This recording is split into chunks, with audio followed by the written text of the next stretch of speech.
एक नया इतिहास लिखेंगे। साथियों नमस्ते, मैं हूं ज्ञानेश वाकुड़कर। आप देख रहे हैं लोक जागर इंडिया चैनल और आज हम खुल्लम खुल्ला बात करेंगे एक अलग विषय पर। असल में मानसून जो है वो महाराष्ट्र में 12 दिन पहले ही आ गया है।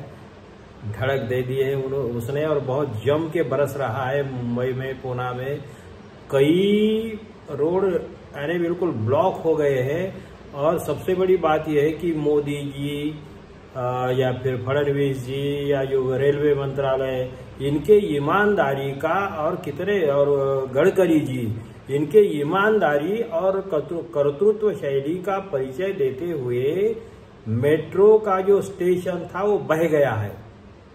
बारिश को समझना चाहिए, बरसात को समझना चाहिए कि इतने बड़े सज्जन लोग हैं। गडकरी सज्जन आदमी है, मोदी जी सज्जन आदमी है, शाह जी सज्जन आदमी है, फडणवीस सज्जन आदमी है। ना खाऊंगा ना खाने दूंगा बोलने वाले और एक पैसे का भ्रष्टाचार नहीं, ऐसा उन्हीं का दावा है। मतलब उनके राज में कोई भ्रष्टाचार नहीं किया जाता है और वो रिजाइन करेंगे नहीं। चोरी करते हुए खुलेआम सरेआम इनको पकड़ा गया तो भी ये अपनी टांग ऊपर ही रखेंगे और बोलेंगे कि हम पर कोई आरोप ही नहीं, कोई इल्जाम ही नहीं है। तो ऐसे लोग हैं, ऐसे लोगों के राज में बारिश ने इनकी ऐसी तैसी कर दी और मेट्रो स्टेशन बह गया। मुंबई का मेट्रो स्टेशन पहले ही बारिश में बह गया। कई पुल भी बह गए इसके पहले। खैर छोड़िए, मेन बात आज हम ये कर रहे हैं मोदी जी, शाह जी वगैरह के बारे में बात करने में और टाइम वेस्ट करने में कोई मतलब नहीं। वैसे भी इनकी वजह से देश के 11 साल ही नहीं, इन 11 सालों में 110 साल इंडिया पीछे चला गया। 110 साल पीछे चला गया है।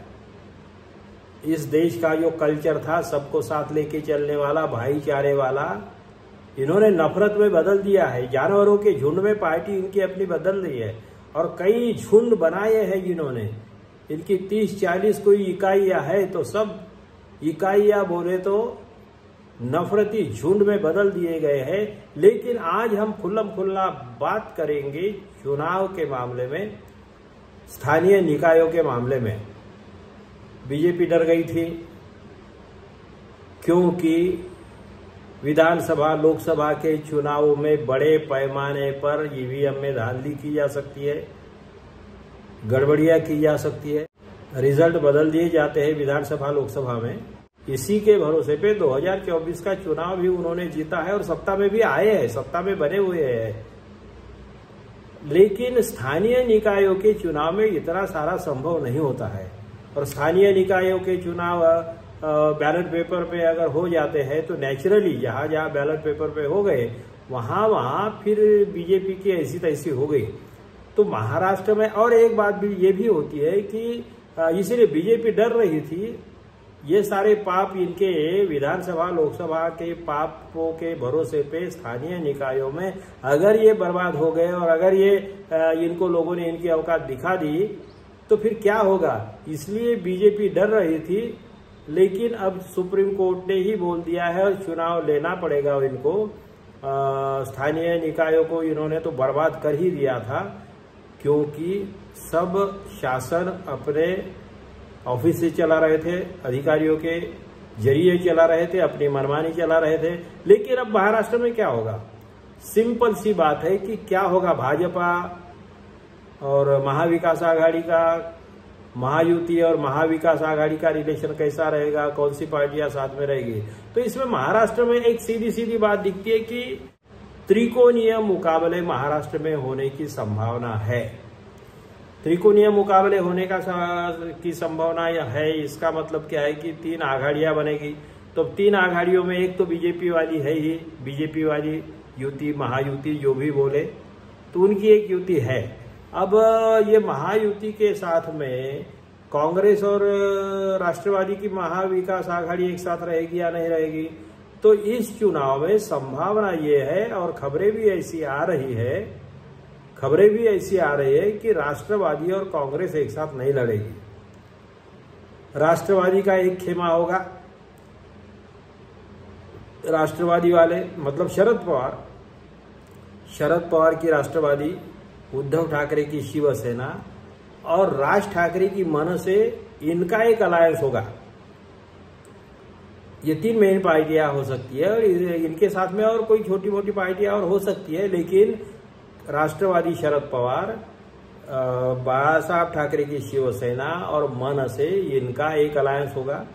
दूसरा अलायंस होगा कांग्रेस, शेतकरी कामगार पार्टी, कम्युनिस्ट पार्टियां और हो सकता है कि उनके साथ में एडवोकेट प्रकाश आंबेडकर वाली वंचित बहुजन आघाड़ी उनके साथ में आ जाए, क्योंकि प्रकाश आंबेडकर को एलर्जी है शरद पवार से और इसीलिए शरद पवार ने खुद ऐसा सुना है कि शरद पवार ने खुद बोला है कि इनको लेके आप अलग से आघाड़ी बनाओ।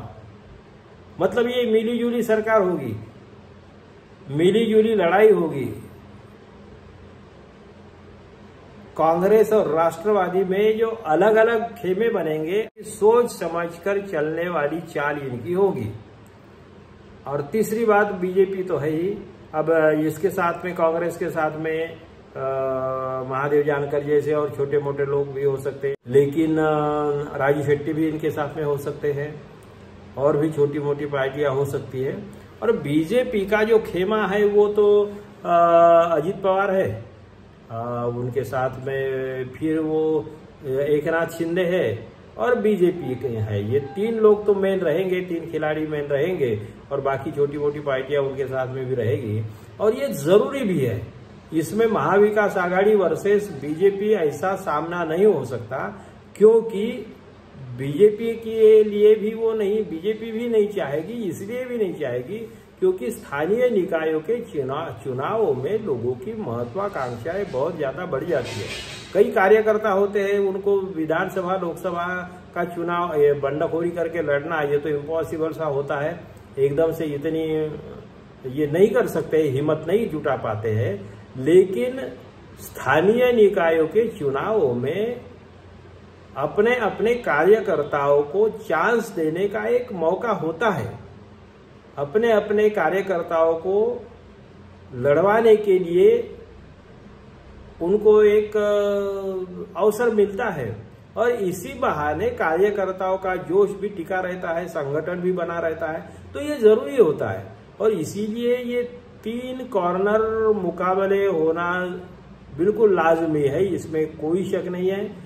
अब इसमें बीजेपी चाहेगी कि भाई पहले नंबर पे आ जाए, लेकिन अगर इनका अंदर से अंडरस्टैंडिंग है, जैसे कि खबरें आ रही है, मतलब राष्ट्रवादी का और कांग्रेस का अंदर से अगर अंडरस्टैंडिंग है, उनका अंडरस्टैंडिंग तो बहुत अच्छा है, बेहतरीन है, तालमेल बहुत बेहतरीन है, इसमें कोई शक नहीं है। और वो बाहर से कितना भी दिखे, एक बात पक्की है कि वो बीजेपी को पटकनी देने के मूड में ही है सभी लोग, क्योंकि बीजेपी से तंग आ चुके हैं, उनके साथी भी तंग आ चुके हैं, तो दूसरे लोगों का तो कोई सवाल ही नहीं है। तो ऐसे इसमें सोच समझ कर ये चले तो चुनाव के बाद में राष्ट्रवादी, शिवसेना, मन से इनकी आघाड़ी और कांग्रेस, शेकाप और प्रकाश आंबेडकर वाली आघाड़ी, इनके मिला के स्थानीय निकायों के पदों पर कब्जा किया जा सकता है। जिला परिषदों पे, महानगर पालिकाओं पे, नगर पालिकाओं पे कब्जा किया जा सकता है। और 3rd नंबर पे बीजेपी को धकेलने का इनका प्लान है, प्रयास है। अब कितना सक्सेसफुल होते ये नहीं मालूम, लेकिन एक बात जरूर है कि बीजेपी के साथ में कोई अच्छा माहौल तो है नहीं, क्योंकि ये जो गड़बड़ियां विधानसभा में, लोकसभा में बीजेपी वाले करते हैं, करवाते हैं, खरीद लेते हैं, चुनाव आयोग को खरीद लेते हैं। चुनाव आयोग तो उनके लिए ऐसा हो गया है कि वो पालतू कुत्ते जैसा है चुनाव आयोग। और ये थे ना, कोई कुमार थे ना दिल्ली में, वो तो बिल्कुल पालतू ही थे, बिस्किट कितने पहले से ही बिस्किट डाल दिए हैं। इतने घटिया अधिकारी इस देश में, जनतंत्र में और हमारे देश में अभी पैदा हो रहे हैं। 14 के बाद में इतने घटिया अधिकारियों को देख रहे हैं हम। शर्म आती है कि ये लोग क्या करते हैं। क्या इनके घर के लोग सोचते नहीं होंगे कि हमारा, मेरा बाप, मेरा चाचा, मेरा भाई, मेरा पति, मेरे ससुर इतना घिनौना काम करता है, इतना बिका हुआ है, इतना बेशर्म है। ये कुछ लोगों ने सोचा नहीं होगा। न्याय व्यवस्था में वैसा ही हो गया। ये तो अच्छी बात है कि चलो अभी जो है हमारे गवई साहब ने बोल दिया है और अभय ओक साहब ने बोल दिया है, वो भी रिटायर हो गए। अभी ओक साहब, गवई साहब तो है, तो सुप्रीम कोर्ट से ओक साहब जो रिटायर हो गए, उन्होंने बहुत ही अच्छा, बहुत ही सम्मानजनक विदाई दी और उन्होंने बोला कि मैं कोई पद नहीं लूंगा। गवई साहब ने भी बोला है, तो एक उनके सामने नतमस्तक होने का दिल चाहता है। सारा देश उनके सामने, दोनों के सामने नतमस्तक है। अभी गवई साहब के और क्या क्या फैसले आते ये देखना भी बाकी है। लेकिन एक बात तो पक्की है कि सभी बिके हुए नहीं है। कोई अभय ओक भी है, कोई गवई भी है, भूषण गवई भी है, अभी तो है, फिलहाल तो है। सभी चंद्रचूड़ नहीं है, सभी सत्ता के दलाल नहीं है, सभी टुकड़ों पे पलने वाले न्यायाधीश नहीं है। और चुनाव आयोग में भी कोई ना कोई, अब यहाँ के तो महाराष्ट्र के चुनाव आयोग की बात आएगी तो मुझे नहीं लगता कि इतना घिनौना और इतना छिछोरा काम जैसे सेंट्रल चुनाव आयोग ने किया उतना छिछोरा काम महाराष्ट्र का चुनाव आयोग करेगा। ऐसा नहीं होगा, क्योंकि यहाँ का भी कंट्रोल होता है। हालांकि फडणवीस जैसे लोग किस लेवल पे जाएंगे ये बोल नहीं सकते। इन लोगों को इसमें कोई लाज, शर्म, लज्जा कोई कुछ नहीं है। इनको सत्ता हथियाना, बस यही एक मकसद है इनका। और इसीलिए कि कुछ भी हो, लेकिन एक बात तो ये है कि चलो बारिश भी अच्छी होगी इस साल, ऐसा लग रहा है। चुनाव भी होंगे, जो बारिश के बीच में तो नहीं होंगे, थोड़े आगे तब कब होंगे पता नहीं, लेकिन 4 महीने तो कम से कम चुनाव नहीं होंगे। तैयारियां चल रही है और स्थानीय निकायों में कम से कम बीजेपी का सफाया हो जाए, ऐसी व्यवस्था लोग अगर करें तो मुझे लगता है ताज्जुब नहीं होना चाहिए। क्योंकि लोग उब चुके हैं आतंकवादी हमलों से, इनकी बेशर्मी से, इनकी नाकामी से, इनकी हैवानियत से, इनका जो देशद्रोही रवैया है, इन सब बातों से लोग उब चुके हैं। और इसका नतीजा शायद हमें दिखेगा और स्थानीय निकायों में इनका सफाया होगा। ये अगर हो जाए, आखिर में जजमेंट जो है, आखिर निर्णय जो है वो तो जनता के हाथों में है। हम सिर्फ देख सकते हैं, हम सिर्फ लोगों के सामने सच्चाई रख सकते हैं। तो आप देखते रहिए लोक जागर इंडिया चैनल, लाइक करिए, शेयर करिए, सब्सक्राइब करिए। धन्यवाद।